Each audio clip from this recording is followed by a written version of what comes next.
فلاديمير، إذا كنت ترى أني أمتدحك قد تكون محقا، وأما إذا كنت ترى أني أنتقدك إلى الأفق البعيد، أنا مثل ما يمكن أن تدرك في السماء المضيئة إذا رفعت عينيك بعمق وتدبرت في لآلئها. كل نجم سوف يقص لك عني قصة جميلة.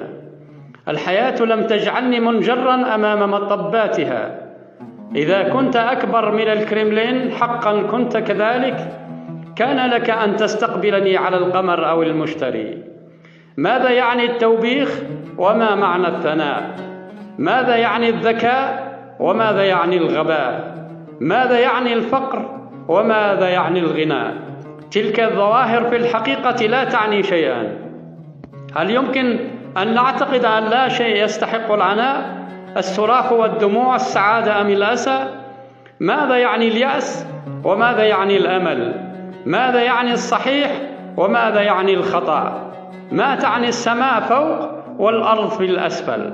هل الحياة موجودة حقا أم هي مجرد وهم؟ ماذا يثبت هذه الأوهام أم أنها تتجاوز الخيال؟ لماذا ترى نتحدث عن الخير إذن وعن الشر إذا كانت الحقيقة لا وجود لها والحياة ليست شيئا؟ هل يمكن أن يستوي الطيب والخبيث؟ كم محظوظ ذلك الذي ينتبه قبل الانتباه.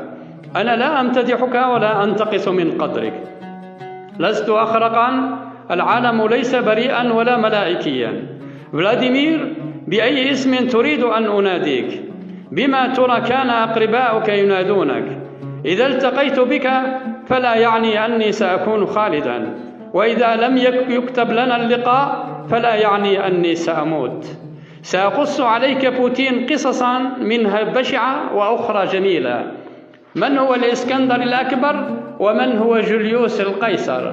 نيرون وكاليغولا وأبولون وزوس الذي صار إلها تقاتلوا في الأرض وبقية الحساب يصفونه بالسماء.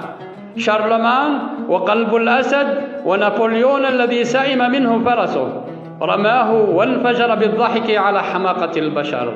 فلاديمير، يهابك الملوك والقادة، فلماذا تتحفظ أنت مني إلى الحد؟ إذا تحدثت إليك فلا يعني أن جانبت الصواب. الحياة ما هي إلا جولة ساخرة نغادرها ولم تكتمل قصصنا اللاهية.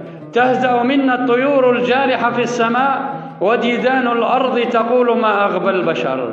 فلاديمير، هل تظن أنك فوق القصر والقصور؟ كلماتي ستخلدك ولست من تخلدني، لكن لماذا اخترتك عمن سواك ليس عبثا.